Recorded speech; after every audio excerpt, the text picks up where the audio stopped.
Jain cadets, आज हमारे crash course का 5th डे है और आज हम वेपन ट्रेनिंग यानी कि जो हमारे जो हथियार प्रशिक्षण है उसको कवर करेंगे। इसके साथ में हमारा जो इन्फेंट्री वेपन्स है यानी कि हमारे जो स्पेशलाइज सब्जेक्ट है आर्मी के अंदर, वो जो डिफरेंट वेपन्स होते हैं उनको हम कवर करेंगे। तो कैडेट्स, आप सभी को पता ही होगा कि एनसीसी को यूट्यूब चैनल पे 10 डेज एनसीसी क्रैश कोर्स चल रहा है जो आपके 3 तारीख से शुरू हुआ था और बहुत जल्द हम इसको खत्म करने वाले हैं। तो आज का जो हमारा टॉपिक है वो है वेपन ट्रेनिंग, जिसके अंदर हम पढ़ने वाले हैं सबसे पहले जो हमारा इंट्रोडक्शन ऑफ .22 राइफल, .22 के बारे में हम जानकारी लेंगे।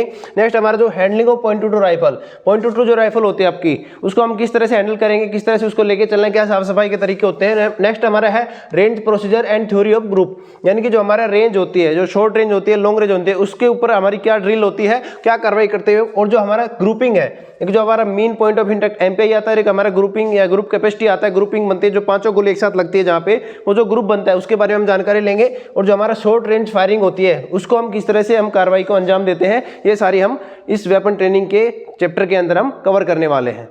कैडेट्स, आपको पता ही है कि हम क्रैश कोर्स कर रहे हैं और इसके अंदर आपसे जो मुख्य सवाल पूछा जाता है, यानी कि जो वेपन्स है, जो बंदूक है, उसके 10 हिस्से पुर्जों के नाम, 10 जो उसके पार्ट्स होते हैं उसके हिस्से पुर्जों के नाम आपसे पूछे जाते हैं, जो हम इसके अंदर देख लेते हैं। जो आपका trigger guard, butt plate, butt screw, magazine, case collector, muzzle, barrel, bolt, bolt assembly, fore side tip, rear side tip, sling, safety catch. और स्लिंग का जो आपका क्या होता है, जो आपका बांधने के लिए आगे और पीछे जो आपकी कैरियज होते हैं, rear sling carriage, upper sling carriage, आपका lever, grip, range adapter, recoil pad, ejection port, extractor, आपका जो बैनेट जो चाकू होता है वो, और आपका जो बैनेट कैच। इस तरह से आपके डिफरेंट जो हिस्से पुर्जों के नाम। तो कैडेट्स, हमने आपको यहाँ पे 25 से 30 हिस्से पुर्जों के नाम बता देते, आपको 10 से 15 हिस्से पुर्जों के नाम पूछे जाते हैं, तो आप यहाँ से याद करके आसानी से आप एग्जाम के अंदर आप लिख सकते हैं। तो कैडेट्स, इसके अंदर आप देख सकते हैं जैसे आपका जो बट प्लेट है, ठीक है, इसका आपका जो ट्रिगर है, ट्रिगर गार्ड है, जो आपका मैगजीन है,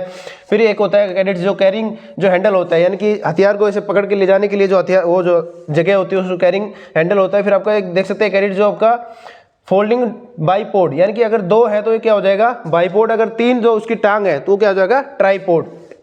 फिर कैडेट्स आपका यहाँ पे बैनेट लगता है, फिर आपका जो ये फोर साइड टिप है, फिर आपका जो रियर साइड टिप है, और इस तरह से अलग अलग जैसे आपका जो बैरल है, ये डिफरेंट जो पार्ट्स है हमने आपको मोटा मोटा आपको बता दिया है, तो ये आप अपने एग्जाम के अंदर लिख सकते हैं। कैडेट्स, हमारे पास जो सेक्शन 1 आता है जिसके अंदर हमें पढ़ने वाला है इंट्रोडक्शन ऑफ .22 राइफल। .22 राइफल, इसके अंदर आपसे जो एक सवाल पूछा जाता है वो होता है कि ये किस देश की बनी हुई है। तो ये यूगोस्लोवाकिया जो देश है वहां की देन है .22 राइफल। इसको रेगुलर आर्मी से बहुत पहले रिटायर कर दिया गया है और अब एनसीसी कैडेट्स को ये इस्तेमाल करने को दी जाती है, जिससे क्योंकि हल्का है और ये साधारण है, जिससे कि हम आसानी से हैंडल कर सकते हैं। और जो एक घबराहट होती है, जो फायरिंग के दौरान एक घबराहट आती है, रिकॉलिंग जो आती है, उससे बचने के लिए और उससे सीखने के लिए क्या करते हैं हम .22 राइफल का इस्तेमाल करते हैं। और इसके लिए हमें क्या होनी चाहिए, जानकारी होनी चाहिए कि क्या क्या इसके हिस्से पुर्जे और किस तरह से इसके अंदर लोडिंग होती है, अनलोडिंग होती है, क्या साफ सफाई होती है और किस तरह से इसकी ध्यान रखना है, ये सारी जानकारी हम इसके अंदर देखने वाले हैं।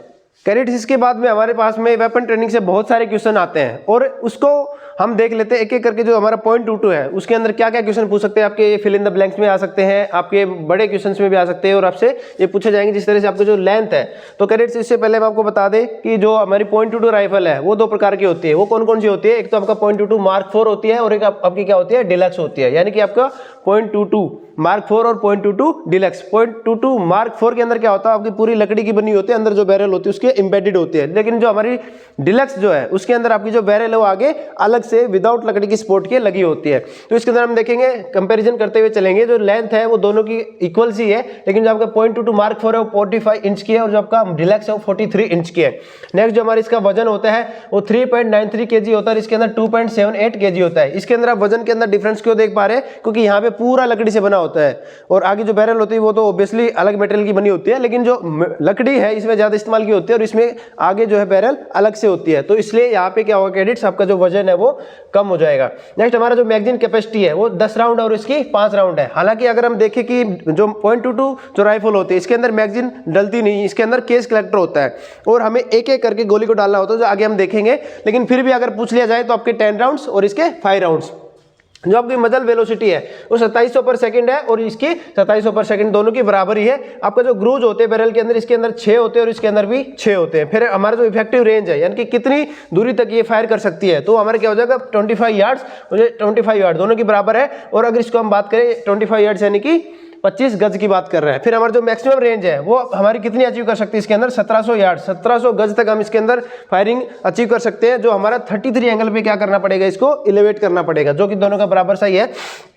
फिर हमारा जो कैलिबर होता है ये हमारा 0.22 है और 0.22, यानी कि जो उसका जो डायामीटर उसकी हम बात करें तो 0.22। अगर हम बात करें एम्यूनिशन की, जो गोली डलती है उसका भी डायमीटर कितना होगा, 0.22, तभी इसका नाम क्या पड़ा, 0.22। फिर हमारा जो रेट ऑफ फायर है, जो नॉर्मली हम फायर करते हैं वो 5 राउंड पर मिनट होता है और इसका 5 राउंड पर मिनट होता है। लेकिन जो हमारा रैपिड अगर हम फायर कर रहे हैं तो इसका 10 से 15 राउंड और इसका भी 10 से 15 राउंड। ये जो हमारे जो कॉमनली हमने एक टेबल के अंदर सारे जो क्वेश्चन आपसे पूछे जाते हैं वो आपको बता दिए। तो कैडेट्स इसको आप अच्छे से तैयार करें और वेपन ट्रेनिंग के अंदर आप अच्छे नंबर लेके आने हैं, तो आप इसको जरूर से अच्छे से पढ़े। जैसे हमने आपको पहले ही बताया कि जो आपका जो 0.22 Mark 4 है ये पूरा पूरा आपकी किससे, लकड़ी से बनी होती है, यहाँ तक लकड़ी से बनी होती है। लेकिन जो हमारा डिलक्स है इसके अंदर यहाँ से यहाँ तक आप देख सकते हैं कि लकड़ी का यूज नहीं किया गया, इसलिए इसका वजन भी कम होता है। तो ये आप देख सकते हैं दोनों ही राइफल आपको अच्छा दिखाई गई है। तो कैडेट्स हमने राइफल के बारे में देख लिया। इसके बाद हम देखते हैं कि जो इसका एम्यूनिशन होता है वो हमने आपको पहले बताया, इसका डायमीटर कितना होता है, 0.22। तो एम्यूनिशन का हम और विशेषताएं देख लेते हैं, वो क्या क्या है। जो इसका कैलिबर है वो 0.22 होता है और जो बुलेट है वो कितनी लेंथ होती है उसकी, 10 mm होती है। लेकिन अगर विद केस, अगर उसके केस भी लगा हो तो आपकी 15 mm। इससे बहुत सारे कैडेट्स जो है कंफ्यूज होते हैं, तो आपको याद रखना है विदाउट केस जो आपका 10 mm है और विद केस आपका 15 mm है। लेकिन आप इसकी वेट की बात करें तो वेट इसका वजन कितना होगा, 38 से 40 ग्राम इसका वजन होता है। और अगर हम बात करें कि इसका मटेरियल कौन से मटेरियल से बनी होती है, तो ये लेड या कॉपर से बनी होती है। और हमारे बात करें एम्यूनिशन किस टाइप का, ये रिम और रिमलेस, जो कि हम अगली स्लाइड में आपको बताएंगे। एक होता है रिम और एक होता है रिमलेस। कैडेट्स ये आपकी रिमलेस कार्ट्रिज है और आपकी रिम्ड कार्ट्रिज है, यानी कि जहाँ पे आपके क्या है, रिमलेस है यानी कि ग्रूव बना हुआ है और यहाँ पे कोई ग्रूव नहीं बना हुआ है, आपकी रिम है। तो आप यहाँ पे रिमलेस और रिम्ड के एम्यूनिशन के अंदर आप डिफरेंस आसानी से देख सकते हैं। इसके बाद कैडेट्स हम 0.22 को कैसे खोलते हैं, कैसे उसको जोड़ना है, क्या उसकी सफाई होती है और साइड सेटिंग कैसे होती है, ये सारी चीज़ें हम इसके अंदर देखेंगे। तो हमारा जो खोलना होता है वो किस तरह से खोलेंगे कैडेट्स, सबसे पहले हम बैनेट को, फिर स्लिंग को, फिर बोल्ट और उसके बाद में केस कलेक्टर को खोला जाता है। यानी कि आपको पहले बैनेट को हटाना है, जो आगे चाकू लगा अगर आपने लगा रखा है उसको हटाना है। उसके बाद में आपको स्लिंग को उतारना है, फिर आपका जो बोल्ट है और जो आपका केस कलेक्टर आप उसको हटा देंगे। नेक्स्ट हमारा जो है स्लिंग को उतारने और रोल करते हुए आप जमीन पर रख देंगे। और एक जो हमारे जो मेन जो चीज़ आपको याद रखनी कैडेट, सेफ्टी कैच होता है, जो खोलने के लिए आपको एस पोजीशन में रखना है और आपको जोड़ने के लिए आपको आर पोजीशन में रखना है। ये आर और एस, ये आपका खोलते हुए और ये आपका जोड़ते हुए, इस चीज को आपको बहुत ज्यादा अच्छे से ध्यान रखना है। आपका जो क्या बोलते हैं कैडेट्स, सेफ्टी कैच की पोजीशन है एस, बोल्ट लीवर को। उसके बाद में आपका आखिर में केस कलेक्टर को क्या करना है, आपको खोल देना है, साइड में हटा देना है। फिर आपको साफ जगह पे रखना है ताकि वहां पे कोई धूल मिट्टी उसको लग ना जाए, जिससे कि हमारे जो, क्योंकि हथियार को जितना साफ सफाई रखोगे, जितना उसको आप ऑयलिंग करते रहोगे, उतना ही ज्यादा वो आपका साथ देगा। उसके बाद अगर हम बात करें कैडेट जोड़ने के लिए, हमारे पास में क्या होता है, इसको जो सेफ्टी कैच है आर पोजीशन पर रखेंगे और जो हमारा बोल्ट है उसको उठाने के बाद में बोल्ट हेड को टाइट कर देंगे। और जो हमारा यदि एक से ज्यादा राइफल खोल रखी है, इसको आप बड़े ध्यान से देखेंगे कैडेट्स, अगर हमारे पास में बहुत सारी जो एक साथ हम राइफल खोल रहे हैं तो उनके ऊपर रजिस्ट्रेशन नंबर होते हैं, तो इसलिए हमें रजिस्ट्रेशन नंबर को मैच करने के बाद ही जो भी हिस्से पुर्जे उसके जोड़ने चाहिए, ताकि कोई भी हथियार के अंदर जो है मिसप्लेसिंग ना हो। तो कैडेट्स रजिस्ट्रेशन नंबर हम चेक करके उसको लगा देंगे, फिर हमारे जो एस पोजीशन पे उसको कर देंगे और केस कलेक्टर को उसके अंदर हम फिट कर देंगे। फिर हमारा जो स्लिंग है उसको हम डाल देंगे और हमारा जो लास्ट में बैनेट को उसके ऊपर फिक्स कर देंगे। जिस तरह से हमने खोला था तो उसकी उल्टी कार्रवाई हमें जोड़ने के अंदर करनी है।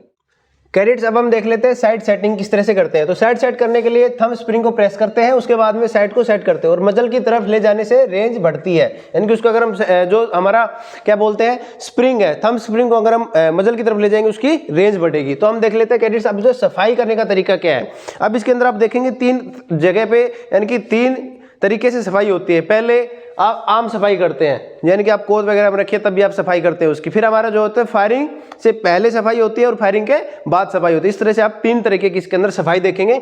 अब जो आम सफाई उसके अंदर हमारा डेली सफाई, वीकली सफाई और क्वार्टरली सफाई। तो डेली सफाई के अंदर क्या होगा कि आप जो कोट में जो उसकी ना डस्टिंग वगैरह करते रहेंगे। फिर हमारा जो वीकली सफाई क्या होती है कि ऑयल की बदली करेंगे और जो हिस्से पुर्जे उनको खोल करके हम उनके जो ऑयलिंग करेंगे। फिर हमारा जो क्वार्टरली सफाई होती है इसके अंदर हम क्या करेंगे, पूरे के पूरे हथियार को खोला जाता है और उसकी ऑयल और ग्रीसिंग की जाती है। और अगर कोई टूट फूट होती है तो हम क्या करेंगे, आर्मर को उससे चेक करवाएंगे। तो कैडेट्स अभी हम फायरिंग के दौरान की और फायरिंग के बाद की जो है देख लेते हैं, जिसके अंदर हमारा क्या होगा कि फायरिंग से पहले हम आर्मर को अच्छे से चेक करवा लेंगे कि उसके अंदर कोई टूट फूट ना हो, अगर कोई है तो उसको हम फिक्स करवा लेंगे और उसकी अच्छे से सफाई करेंगे। उसके बाद में हमारा जो फायरिंग के दौरान जब भी फायरर को मौका मिलता है हम क्या करेंगे, उसको हथियार को साफ कर लेते हैं। फिर हमारे जो फायरिंग के बाद की सफाई की कार्रवाई क्या होती है कैडेट्स, इसके अंदर हम क्या करेंगे कि 7 दिन गर्म पानी में उसके अंदर रखेंगे। यानी कि हमारा जब जैसे हमारा जो फायरिंग खत्म हो जाता है कॉम्पिटिशन या फिर जो भी फायरिंग हम करके आ रहे हैं उसको 7 दिन तक गर्म पानी में रखेंगे। उसके बाद में हम क्या करेंगे, जो बैरल को उसको साफ करेंगे, फिर हमारा जो आर्मर को चेक करवाएंगे, अगर उसके अंदर कोई टूट फूट होती है उसको फिक्स करवा लेंगे। और एक होता है कैडेट जो सफाई के लिए क्या करते हैं, हम चिंदी का उपयोग करते हैं, यानी कि जो कपड़ा होता है उसका उपयोग करते हैं, जिसकी जो आपकी जो साइज है वो क्या होती है 4 × 1.5 इंच। और ऑयल के लिए अगर वो चिंदी यूज करते हैं उसका 4.1, यानी कि आप याद रख लेंगे 4 × 1.5 या फिर 1 जो इंच आप कोई भी लिख देंगे, जो दोनों ही सही है। ऑयल के साथ में आप पॉइंट नहीं लगाएंगे, यानी कि 1.5 नहीं लेंगे, 4 × 1 लेंगे। और आप नॉर्मली अगर सफाई के लिए ले रहे हैं चिंदी तो आप 4 × 1.5 का इस्तेमाल करेंगे। अभी कैडेट्स हमारे पास में आता है सेक्शन 2, इसके अंदर हम देखेंगे पॉइंट 22 को किस तरह से हम हैंडल करते हैं। तो हमारा जैसे सबसे पहले क्या होता है, तेजी से राइफल को भरे, लोड करें और दुरुस्त फायर करें। यानी कि सबसे पहले हमें, क्योंकि हमने बताया आपको इसके अंदर कोई मैगजीन नहीं होती, ऑटो लोड नहीं होती, हमें एक एक करके जो उसके अंदर राउंड डालने होते हैं, तो हम क्या करेंगे तेजी से उसको भरेंगे, लोड करेंगे और उसको दुरुस्त फायर करेंगे। इसके लिए क्या करना पड़ेगा, .22 राइफल को भरना, कोक करना, खाली करने का बयान और नमूना इसके अंदर हम देखने वाले हैं।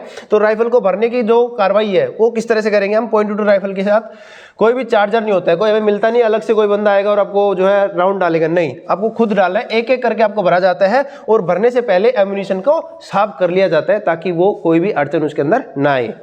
इसके बाद अगर हम कैडेट्स देखते हैं लोडिंग, कोकिंग एंड अनलोडिंग की, यानी कि किस तरह से लोड करना है, किस उसको कोक करना है और फिर क्या अनलोडिंग होती है। तो इसके अंदर क्या होता है कैडेट्स, हुक्म पे ही कोई भी कार्रवाई आपको रेंज के ऊपर क्या करना है, जैसे हुक्म मिलता है, जैसे आपको उस्ताद हुक्म देते हैं उसी के ऊपर कार्रवाई करनी है, नहीं तो आप चोट खा सकते हैं और किसी को नुकसान पहुंचा सकते हैं। इसके अंदर क्या होगा, कार्रवाई हमेशा तेजी से और सही तरतीब से करनी है, लेकिन हुक्म मिलने के बाद। फिर हमारे पास में इस कार्रवाई को लेट के करने के लिए ड्रिल इस प्रकार से है। अगर आपको लेट के अगर इस चीज को करना है तो क्या करेंगे, सबसे पहले आप क्या कर लेंगे, जो आपका बायां पैर है, उसको आप थोड़ा कदम पीछे लेंगे, आपकी जो राइफल है उसको जो .22 आप उसको बाएं हाथ में ले लेंगे, फिर आपका जो दायां हाथ है उसको आप जमीन पे टिकाएंगे, आप नीचे लेट जाएंगे। उसके बाद में आपकी जो राइफल है उसको आप इस तरह से ले लेंगे और आपकी जो राइफल है वो, यानी कि राइफल यानी कि .22 की हम बात कर रहे हैं, फिर आपका जो ये राइट जो कंधा है वो और जो आपका जो राइट पैर है, ये तीनों एक सीध में होने चाहिए। तब आपकी जो फायरिंग की पोजीशन है, जो लाइंग पोजीशन है, वो क्या हो जाएगी, दुरुस्त हो जाएगी। ये आप देख सकते हैं कैडेट्स, लेटने के लिए बाएं पैर से एक लंबा कदम ले, राइफल को बाएं हाथ में पकड़े, फिर दाहिना हाथ जमीन पे रखें, बाएं पैर की लाइन में और लेट जाएं। लेटते समय क्या करेंगे, दोनों टांगे खुली होनी चाहिए। अब राइफल के बोल्ट को पीछे खींच के आगे पुश करो ताकि राउंड चैम्बर में लोड हो जाए। यानी कि हम लोडिंग की भी इसके अंदर साथ के साथ क्या कर रहे हैं, कार्रवाई कर रहे हैं, कोकिंग भी कर रहे हैं। फिर हमारा अनलोड करने के लिए क्या करेंगे कैडेट्स, बोल्ट को पीछे खींचो ताकि फायर किया हुआ राउंड बाहर निकल जाए और केस कलेक्टर के अंदर वो राउंड आ जाए। तो कैडेट्स लाइंग पोजीशन और होल्डिंग का जो बयान का नमूना है जो हमने आपको अभी बताया वो क्या है, बदन का खाका छोटा बनता है। लाइंग पोजीशन में हम छोटा सा उस जगह के अंदर हम सिमट जाते हैं और इसके अंदर पोजीशन लेने का तरीका क्या होता है, जैसे हमने बताया कि भाई बायां पैर पहले पीछे लेना है, उसके बाएं पांव के बाद में हमारा जो है दाएं हाथ से हम क्या करेंगे, जमीन पे टिकाएंगे, उसके बाद में राइफल को दाएं तरफ रखेंगे और जो कंधा और दाहिना पांव एक साथ में होना चाहिए। ये हमारी कार्रवाई होगी। और दोनों हाथों की हथेली के बीच थोड़ा जो लगाकर आंखें बंद करें, थोड़ा सा उसके अंदर सांस लेना है कि हमें अपनी जो पोजीशन उसको होल्ड करना है और हमारा जो तनाव है शरीर के अंदर अगर उसको महसूस करेंगे, जिस तरह से आपके ठोड़ी के अंदर दोनों हाथ ऐसे ले आएंगे और जो हमारे बॉडी के अंदर को तनाव आ रहा है तो हम थोड़ा रिलैक्स हो जाएंगे। यानी कि आप रिलैक्स रहेंगे तो फायर अच्छे से कर पाएंगे और तनाव को दूर करें ताकि आप अच्छे से फायर करें। नेक्स्ट कैडेट हम देख लेते हैं इसके अंदर होल्डिंग यानी कि दुरुस्त पकड़। तो हम देखेंगे कैडेट्स बाएं हाथ की कलम वाली उंगली और अंगूठे, ये देखिए ये आपका बायां हाथ है, यहाँ पे आपका क्या होगा, जो आपकी .22 है यहाँ ऐसे रखनी है। तो ये जो आपका वी बन रहा है, ये अंगूठा और ये उंगलियां, यहाँ जो भी बन रही है आपको बोलते हैं ना कलम वाली उंगली जिसमें आप पेन पकड़ते हो, तो यहाँ पे क्या होगा आपका, ये ऐसे इस राइफल को ऐसे रखना है और ये चारों आपके इधर आपकी तरफ वो अंदर की साइड बोलेंगे, बाहर की तरफ वो बाहर की। तो ये आपका अंदर की साइड अकेला अंगूठा होगा और आपकी चारों उंगलियां इस तरफ से होंगी, तो आपका वी शेप बनेगा और अंगूठा अंदर की तरफ होगा और आपकी चार उंगलियां बाहर होंगी इस तरह से। फिर आपका जो पूरी पकड़ को मजबूत करने के लिए बाएं कोहनी के लूज, यानी कि आप थोड़ा बहुत अपने इसको बाएं को और दाएं को दोनों को आप एडजस्ट करेंगे, जो आपका हार्ट जो मांस है उसको आप एडजस्ट कर लेंगे ताकि आप अच्छे से आसानी से उसको फायर के अंदर इस्तेमाल कर सके। ऊपर पॉइंट है तो उसको दाहिनी तरफ, अगर आपका पॉइंट राइफल ऐसे पॉइंट कर रही है तो आप दाईं तरफ करेंगे तो नीचे हो जाएगी, आप अगर नीचे कर रही है तो दाएं पैर से थोड़ा ऊपर करेंगे तो सही हो जाएगी। यानी कि आप नीचे पॉइंट करिए तो दाहिने पैर को बाएं तरफ ले जाएंगे और आपका ऊपर पॉइंट करिए तो दाहिने पैर को आगे करेंगे। इस तरह से आप जो कार्रवाई जो अपने जो दुरुस्त पकड़ उसको मजबूत कर सकते हैं। तो क्लियरली आप लाइंग पोजीशन को कैडेट्स इस फोटो के अंदर देख सकते हैं। जो हमारी SW जो कैडेट्स हैं उनके द्वारा जो फायरिंग हो रही है। तो कैडेट्स आपसे हम एक क्वेश्चन पूछते हैं, हम एक क्वेश्चन इसके अंदर अभी पूछ रहे हैं, यानी कि पहला क्वेश्चन ये है, इसका जवाब आपको बताना है कि ये कौन सी राइफल है। ये जो SW कैडेट जो हमारे फायरिंग कर रही है ये राइफल कौन सी है। अब कैडेट्स हमारे पास में आता है, जैसे हमने पोजीशन भी अच्छे से ले ली और हथियार की साफ सफाई करके लोडिंग अनलोडिंग कोकिंग सब देख लिया। अब जो दुरुस्त जो हमारा क्या होगा, ट्रिगर कंट्रोल और फायर है कि ट्रिगर को किस तरह से दबाना और उसकी क्या कार्रवाई होती है। तो कैडेट्स हम आपको बता दें, जो आपकी ये उंगली है, ये जो आपकी उंगली है कलम वाली, ये जो आपके 2 कट है, इसके बीच में जो जगह है ये आपको अच्छे से देख पा रहे होंगे। ये जो जगह है यहाँ पे क्या करना है आपको, ट्रिगर, ये मान लो ट्रिगर है, इस तरह से आपको क्या करना है, इस तरह से यहाँ पे पहले आपको हल्का और फिर आपका तेजी से इसकी कार्रवाई होगी। तो कैडेट्स हमारा क्या होगा, कलम वाली उंगली इंडेक्स फिंगर और जो आपका पहला और दूसरा जोड़ का बीच में जगह को क्या करते हैं, ट्रिगर के ऊपर रखते हैं। जो हमने जो जोड़ होते हैं पहला और दूसरा उसके बीच में रखते हैं और इसके अंदर क्या कार्रवाई होती है कैडेट्स, हल्का और सख्त खिंचाव। पहले हम थोड़ा सा हल्का उसको खिंचाव करेंगे, फिर हमारा सख्त खिंचाव करेंगे, जिससे हमारी फायरिंग होगी। और बैरल हरकत नहीं करनी चाहिए। हम एक बार पोजीशन लेने के बाद में बैरल इधर उधर ऊपर नीचे ऐसे नहीं होना चाहिए। हम उसको सांस को रोक सकते हैं या फिर हमारा जो पोजीशन उसको दुरुस्त करना है। सही ट्रिगर ऑपरेशन की कार्रवाई करने के लिए फायरर को 3 डिस्क हम क्या करते हैं, जो हमारा जो उसके ऊपर 3 डिस्क रख देते हैं। अगर हम जब फायर कर रहे होते हैं तो क्योंकि हम बड़ा उसको आसानी से और बड़े ध्यान से फायर करते हैं, तो अगर वो डिस्क गिर जाती है तो हम सोचेंगे कि वो दुरुस्त जो ट्रिगर कंट्रोल नहीं हो रहा है, और अगर वो नहीं गिरती तो इसका मतलब हम सारी कार्रवाई सही कर रहे हैं। तो कैडेट्स अब हम देख लेते हैं शॉट फायर करने का तरतीब, यानी कि किस तरह से राउंड को फायर करना है। तो इसके लिए पोजीशन और पकड़, उसके बाद में सही आईसाइट, एमिंग और दिमाग सही संतुलन में होना चाहिए। ये सारी चीजें हमें पहले प्रीलिमिनरी इसके अंदर होनी चाहिए और सही पोजीशन हमने उसको चेक कर लेना है। जो कुदरती अगर हम कोई चीज़ इधर उधर हमें कोई रोड़ा पत्थर ईंट कुछ आ रहा हो नीचे, या फिर आपको सही से लेटने में दिक्कत हो रही हो, तो आप क्या कर सकते हो, उसको चेंज कर सकते हैं। फिर जो आपको आदेश मिलता है कि भर करें, उसके बाद में रेडी करें और सही साइड लगाएं, सही अलाइनमेंट और अंगों का चेक करें। अगर कोई दिक्कत हो रही है तो आप उसको सारी चीज़ों को चेक करेंगे। फिर आप क्या करेंगे, बाएं हाथ की कोनी, जो आपकी बाएं हाथ की कोनी है, और जो कलाई, दाहिना कंधा, दाहिने हाथ की प्रकार और कलम वाली उंगली, ये सारी चीज़ें आप इसके उधर अच्छे से होल्ड कर लेंगे। फिर जो आपका सांस को नॉर्मल चलने दें। कई कैडेट क्या करते हैं, सांस को बिल्कुल रोक लेते हैं, उसके बाद में फिर उनको खांसी आती है, फिर प्रॉब्लम होती है। ऐसा नहीं करना, आप नॉर्मली सांस को चलने दें। बैक साइड अपर्चर का मध्य से फोरसाइड टिप को पॉइंट ऑफ एम, पीओ मतलब क्या होता है कैडेट्स, पॉइंट ऑफ एम मिलाए, और फोरसाइड टिप 6 बजे और 12 बजे के लाइन के अंदर होना चाहिए। इसके अब क्या करेंगे कैडेट्स, ये मान लो आपकी राइफल है, आपको हमने पहले फोटो के अंदर दिखाई थी। तो ये आपकी रियर साइड टिप और ये आपकी फोर साइड टिप है। यहाँ पे ये यू टाइप अपर्चर होता है ये, और ये आपका ऐसे होता है। तो आपको ये जो आपका मान लो ये यू टाइप हम फॉर एग्जांपल ले रहे हैं, आपका जिस तरह से आपका यू टाइप अपर्चर है, तो ये इस तरह से यहाँ पे जो पॉइंट है इस तरह से आपको मिलाना है। और ये जो आपका एम है, ये आपका जो कंधा है और आपका जो दाहिना पैर है, ये एक सीधे में होंगे। आपको जो इसको साइड को अलाइनमेंट करना है और आपको एम करना है, पॉइंट ऑफ एम को ये एम करना चाहिए, और वहाँ पे आप हिट करेंगे तो ऑब्वियसली आपका टारगेट के ऊपर ये गोली लगेगी। इसके अंदर क्या करना है, ट्रिगर का पहला खिंचाव हासिल, पहला खिंचाव हल्का और दूसरा क्या था, कठोर था। यानी कि आपका जो सांस को रोके, अब क्या करना है, जब आप पहला खिंचाव तब आपको सांस को रोकना है। ऐसा नहीं कि वे पहले रोक के बैठ गए और फिर आपको सांस लेने में दिक्कत हो रही है, नहीं। आप पहला जो हल्का खिंचाव कर उसके अंदर सांस को रोके, फिर साइड पिक्चर को चेक कर ले, और पूरा ध्यान फोर साइड टिप पे होना चाहिए। पूरा ध्यान क्या होना चाहिए, फोर साइड टिप। और फोर साइड टिप का अलाइन क्या करना है, पॉइंट ऑफ एम पे। फिर हमारा जो गोली फायर हो जाने के बाद पकड़ पोजीशन और शिस्त को कायम रखिए। जो हमने शिस्त ले रखी है, जो हमने लाइन पोजीशन, उसको कायम रखना है। ऐसा नहीं कि भाई एक बार फायर हो गया बस मस्ती में आगे, नहीं, आपको शिस्त को कायम। और फोर साइड टिप की जहां पॉइंट करेगी उसी जगह क्या करना है, लगाना है। गोली लगेगी, ऑब्वियसली वो लगनी चाहिए, क्योंकि यार हमने क्या किया, आपको पूरा जो साइड पिक्चर साइड एलिमेंट उनका चेक किया, पॉइंट ऑफ एम को हमने उसको फोर साइड टिप को उसको एम किया, तो गोली वहीं पे लगनी है।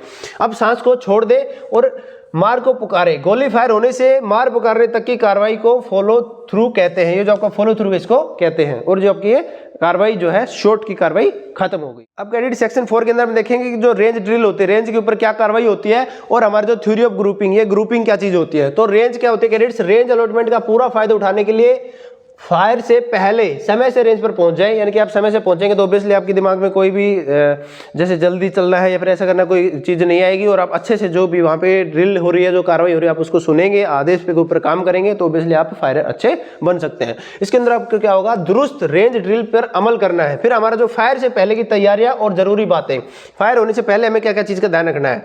पहले की तैयारी क्या है, रेंज की तैयारी में निम्नलिखित बातें शामिल की जाए। स्टॉप बट के दाहिने किनारे पर 20 इंच ऊंचा स्टाफ पोल 6x6 का लगा देंगे जो कि लाल झंडा होगा। इसकी हम क्या जरूरत है, लाल झंडा इसलिए लगाते हैं क्योंकि वहाँ पे फायरिंग हो रही है, कोई भी मान लो वहाँ पे आता है और फालतू में उसको नुकसान पहुंच सकता है, इसलिए हम क्या करेंगे रेड फ्लैग वहाँ लगा देंगे। स्टॉप बट मेंटेड बट की मिट्टी नरम और पत्थर या सिक्का ना हो, यानी कि हम क्या करते हैं जैसे फायरिंग कर रहे हैं वहाँ पे जो मान लो लेट के फायरिंग कर रहे हैं तो वहाँ पे जैसे थोड़ा सा कंकर पत्थर उसको हटा देंगे ताकि वो हमारी बॉडी के अंदर कोई भी अड़चन ना पैदा करे फायरिंग के दौरान।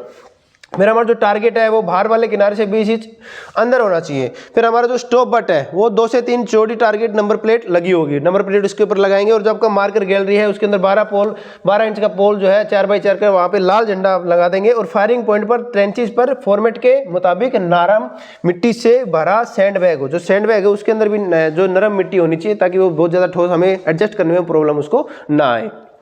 और कैडेट्स फायरिंग रेंज के ऊपर हमें जो निम्नलिखित जो बोर्ड लगानी चाहिए जैसे एम्युनिशन है, आर्मर है, नर्सिंग असिस्टेंट और साइट चेक करने के यानी कि फोर साइड ब्लैंकिंग बॉडी, हमें अलग अलग बोर्ड लगाने के, किसी को मान लो प्रॉब्लम हो रही तो डायरेक्टली बोर्ड दे करके वहाँ पे अब रिपोर्ट कर सके और वहाँ पे जो भी जो मुहैया जो सुविधाएं हैं वो ले सके। उसके बाद में हमारे पास में जो संतरी होता है वो उसको लाल कपड़ा पहना के लाल ध्वज दे के क्या करते हैं हम वहाँ पे लाल कोट में खड़ा करते हैं ताकि जो हमने डिमार्केशन कर रहा है कि भाई इस एरिया के अंदर अभी फायरिंग हो रही है और वहाँ पे संतरी उनको रोक देगा, कोई भी अगर बाहर से कोई इंसान आ रहा है तो। जो अन्य तैयारियां हो सकती है वो क्या क्या होंगी cadets, range clearance, range clear होनी चाहिए, फायरर की नॉमिनल रोल, ये बहुत ही जरूरी होता है कि भाई कौन फायरिंग कर रहा है, कितने एम्यूनिशन उसको प्रोवाइड करे जा रहे हैं और कौन सी एम्यूनिशन जो है यहाँ पे यूज करने के बाद में कौन सी राइफल का यूज हो रहा है इत्यादि हम ध्यान रखेंगे। हथियार के बिफोर फायरिंग इंस्पेक्शन, यानी कि आर्मर को हम दिखाएंगे टूट फूट तो नहीं है, फिर हमारा जो एम्यूनिशन का बंदोबस्त करेंगे, फिर मिलाप के साधन का प्रबंध करेंगे, बट पार्टी बनाता है और वर्किंग पार्टी बनता है। उसके बाद में हमारा कोचिंग का प्रबंध, यानी कि जो हमारा, क्योंकि हमने पहले बताया इंस्ट्रक्टर की उपलब्धि में इंस्ट्रक्टर अगर प्रेजेंट है तभी आपको फायरिंग करनी है, विदाउट इंस्ट्रक्टर आपको फायरिंग नहीं करनी है। फिर हमारा हथियारों की साफ सफाई के लिए जो सामान होता है जैसे आपका चिंदी हो गया, ऑयल हो गया, पुल थ्रू हो गया, ये सारी चीजें हम देखेंगे। और जब वार्निंग बोर्ड्स तैयार करना, वार्निंग बोर्ड जैसे हमने आपको बताया था कि ये जो आपके बोर्ड्स लगे होंगे, तो ये सारी चीजें हमें अन्य जो तैयारियां हो करनी होती है। तो ग्रेड सामने आपको बताया जैसे आर्मर होना चाहिए, वहाँ पे नर्सिंग असिस्टेंट, ये सारे बहुत ही ज़्यादा जरूरी है क्योंकि फायरिंग थोड़ा रिस्की होता है तो इसलिए वहाँ पे नर्सिंग असिस्टेंट जो होना बहुत ही ज़्यादा जरूरी है।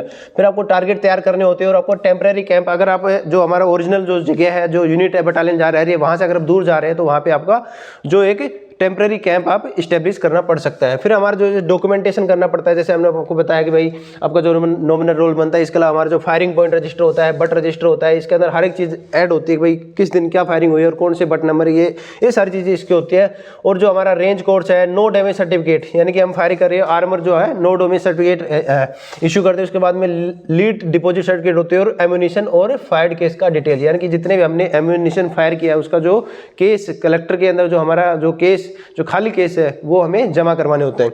तो कैडेट्स आप ये देख सकते हैं जो हमारे एनसीसी कैडेट्स है वो क्या कर रहे हैं, ये मार्क 4 से, तो कैडेट्स किसे मार्क 4 से क्या कर रहे हैं, फायरिंग कर रहे हैं। अब कैडेट जो हमारे पास में आता है कि ये सारी चीजें हमने देख ली, किस तरह से फायरिंग करनी है, लोडिंग अनलोडिंग सब देख लिया। अभी क्या करना है, रेंज के ऊपर प्रैक्टिस किस तरह से करनी होती है। तो प्रैक्टिस कंडक्ट करने के लिए हमारे पास में 2 ग्रुप बना देते हैं, फायरिंग ग्रुप और ट्रेनिंग ग्रुप। इसके अंदर फायरिंग ग्रुप के अंदर क्या होंगे, 4 डिटेल होंगे, पहले फायरिंग डिटेल, फिर 2 जो वेटिंग की डिटेल और एम्यूनिशन कलेक्शन डिटेल। तो इसके अंदर हमारा जो टारगेट ग्रुप है उसके अंदर हम सिखा रहे होते हैं cadets aiming, trigger operation, holding, रोके और दूर करना। उसके बाद हमारा फायरर्स की जो गलतियां होती है उनको सुधारने की कोशिश करना। अब जो एक इंपॉर्टेंट टॉपिक हमारे पास में आता है कैडेट्स ग्रुपिंग। ग्रुपिंग क्या होती है, तो हमारी जो जैसे हमें 5 गोलियां मिलती हैं तो 5 गोली जैसे यहाँ मान लो ये हम ग्रुपिंग कर रहे हैं तो यहाँ पे एम है, पॉइंट ऑफ एम, यहाँ पे 5 गोली जितनी भी दूरी पे लग रही है उनका बीच का जो जगह होगा, यानी कि बीच का जो जगह होगा वही क्या होगी आपकी ग्रुपिंग। यानी कि एक जगह अगर वो जा रही है तो मेन पॉइंट ऑफ इम्पैक्ट, यानी कि वहाँ पे आप क्या कर देते हैं, मेन पॉइंट ऑफ इम्पैक्ट, केंद्र बिंदु। तो ये हो गया थ्योरी ऑफ ग्रुप्स। इसके अंदर क्या होगा आपका 5 गोलियों के जो ग्रुप के केंद्र बिंदु होते हैं उसी को हम क्या बोलते हैं, मेन पॉइंट ऑफ इंपैक्ट। और ग्रुपिंग कैपेसिटी क्या होती है कैडेट्स, यानी कि किसी की जो कैपेसिटी है वो क्या है, 5 गोलियों के सर्कल के डायमीटर, यानी कि दायरे के अंदर जो डायमीटर है ग्रुपिंग कैपेसिटी कहते हैं। जो कितना डायमीटर, छोटे छोटा जितना डायमीटर बनेगा वही अच्छा फायरर होगा, जिसका बड़ा डायमीटर बन रहा है वो थोड़ा सा उसको सीखने की जरूरत होती है। तो हमारा क्या है, पॉइंट ऑफ एम को लेकर 5 गोली फायर करते हैं और उसका मेन पॉइंट ऑफ इंटैक्ट देखते हैं। अगर मान लो कैडेट्स ये होता है जैसे हमारे मेन पॉइंट ऑफ इंटैक्ट जैसे बुल आई है, वहां पे अगर नहीं लग रहा, थोड़ा दूरी पे बन रहा है, तो हम क्या देखेंगे, उसकी जो हमारी राइफल उसकी जीरोइंग करना जरूरी होता है। तो हम क्या कर लेंगे, उसकी जीरो कर लेंगे। उसके बाद में कुछ तब्दीली अगर करनी हो तो आर्मर की जो हेल्प लेके उसकी तब्दीली कर सकते हो। Accuracy is more important then speed. हम ये नहीं देखेंगे भाई हमें इतनी गोली फायर करनी है, इतनी स्पीड से करनी है, नहीं, हम थोड़ा समय लें, आदेश के अनुसार काम करें और एक्यूरेसी से काम करें। हमारा ग्रुपिंग जितना छोटा होगा हम उतने ही अच्छे फायरर होंगे। तो ये इसलिए बोला गया है कि आपकी एक्यूरेसी ज़्यादा मैटर करती है। अब कैडेट्स इसके अंदर जैसे हमारा नॉर्मल शॉर्ट रेंज हो गया, आप देखते हैं कि एक जो कंपटीशन होता है हमारे NRAI national rifle association of India, तो इसके अंदर क्या होता है हमारा एडवांस शूटिंग कंपटीशन होता है। इसके अंदर हम क्या करते हैं, national rifle association of India जो हमारा बुल्स जो 5 बुल्स होते हैं उनको हम टारगेट करवाते हैं। तो इसके अंदर 3 पोजीशन होते हैं, लाइंग पोजीशन, नीलिंग पोजीशन और स्टैंडिंग पोजीशन। लाइंग पोजीशन के अंदर हम क्या करते हैं कि 5 बुलेट हम साइड सेटिंग के लिए हम 5-5 बुलेट हर जो पोजीशन होती है उसके अंदर साइड सेटिंग के लिए 5-5 बुलेट फायर करेंगे। उसके बाद में जो लाइंग पोजीशन है उसके अंदर हम अगेन 5 फायर और बुलेट फायर करेंगे। नेक्स्ट जो हमारा नीलिंग पोजीशन है 5 तो हो गया आपकी साइड सेटिंग के लिए, फिर हम 10 बुलेट और इसके ऊपर फायर करते हैं। फिर हमारा जो स्टैंडिंग पोजीशन है तो 5 वही सेम कार्रवाई साइड सेटिंग के लिए और हमारा 10 बुलेट क्या करेंगे हम आगे और फायर करेंगे। यानी कि टोटल हमारा क्या हो जाएगा एडवांस शूटिंग के अंदर 5 बुलेट तो साइड सेटिंग के लिए हमें चाहिए होते हैं और 25 बुलेट यानी कि आपका 10, 10 और 5, ये हमने बताया ना आपको 5, 10 और 10, 5 तो हम साइड सेटिंग के लिए कर रहे हैं, लेकिन 25 बुलेट किसके लिए हो जाएंगे आगे जो हम कंपटीशन है उसको अब जो चेक करने के लिए। Each hit gives A mark status, maximum marks in this shooting is 25, यानी कि आप जो एडवांस शूटिंग कर रहे हैं मैक्सिमम आपको 25 मार्क्स मिलते हैं। तो कैडेट्स ये जो हमारा ऑथराइज टारगेट होता है यानी कि national rifle association of India, इसके अंदर क्या होता है जैसे आप देख सकते हैं 1, 2, 3, 4, 5, 6, 7, 8, 9 और ये 10, ये जो आपका बुल्स आई है इसके अंदर आपको जैसे नाम नंबर सब रैंक सब लिखा होता है। तो इसके अंदर क्या होता है एक गोली एक दुश्मन, इसका हमें ध्यान रखना है कि कोई भी गोली हमारी बर्बाद ना जाए। उसके लिए हमारी जो दुरुस्त पकड़ है, जो हमारी जो लाइंग पोजीशन है, जो भी पोजीशन है उसको दुरुस्त करना है, हमारी पकड़ मजबूत करनी है और हमें होल्ड करना है और फिर उसको फायर करना है। तो एक गोली एक दुश्मन पर कार्रवाई करनी है, यानी कि दुरुस्त जीरोइंग के अलावा दुरुस्त शिस्त और ट्रिगर ऑपरेशन, और ये सारी चीज़ें हम उसूलों को ध्यान रखेंगे तो ऑब्वियसली अच्छा फायर कर पाएंगे। फिर जो हमारा नेक्स्ट सेक्शन आता है कैडेट्स, सेक्शन नंबर 4, इसके अंदर हम देखेंगे शॉर्ट रेंज फायरिंग, छोटी रेंज। हम जैसे हमने बताया कि एनसीसी कैडेट्स के लिए जो आपकी 25 यार्ड्स की जो फायरिंग होती है, इसके अलावा हमारी 100 यार्ड्स की भी होती है। तो कैडेट्स इसके अंदर हमारा शॉर्ट रेंज फायरिंग क्या होगी, .22 राइफल की टारगेट होगा 1:1, ये आपका 1:1 का क्या है टारगेट है। ये आपका जैसे आप देखेंगे इसकी जो चौड़ाई और जो लंबाई है वो क्या है 1:1 है, और जो आपका रेंज होगा वो 25 यार्ड का होगा। फिर आपको 10 राउंड मिलते हैं जिसके अंदर आपका क्या होगा पोजीशन जो आपकी होगी लाइंग पोजीशन के अंदर क्या करेंगे आपको बुल्स इनर यहाँ पे आपको 3 पॉइंट मिलते हैं, फिर आपका जो ये आपको 2 पॉइंट मिलते हैं, फिर आपको जो आउटर है वहाँ पे आपको 1 पॉइंट मिलेगा, और आपका जो हाईएस्ट जो मैक्सिमम मार्क्स मिल सकता है आपको 5, ये जो आपके 15 पॉइंट मिल सकते हैं। तो ये आपके अलग अलग जैसे आपको बताए गए हैं कि भाई अलग अलग जो है कॉम्पिटिशन होता है उसके अंदर आपको शॉर्ट रेंज फायरिंग के अंदर आपका 1:1 का यूज होता है, और यहाँ पे अलग अलग जैसे नंबरिंग होती है। आउट ऑफ 12 राउंड्स जैसे 2 तो आपको साइड सेटिंग के लिए हमेशा मिलते हैं जीरोइंग के लिए चेक करने के लिए, 10 आपके कंपटीशन के लिए आपको 2 rounds will be put for zeroing and classification of the failure. तो कैडेट्स हमने .22 राइफल के बारे में आज जानकारी ली है। उसके अंदर हमारा क्या है रेंज से दुरुस्त फायरिंग करना सभी का कर्तव्य है, क्योंकि हमें कोई भी एम्यूनिशन को वेस्ट नहीं करना है।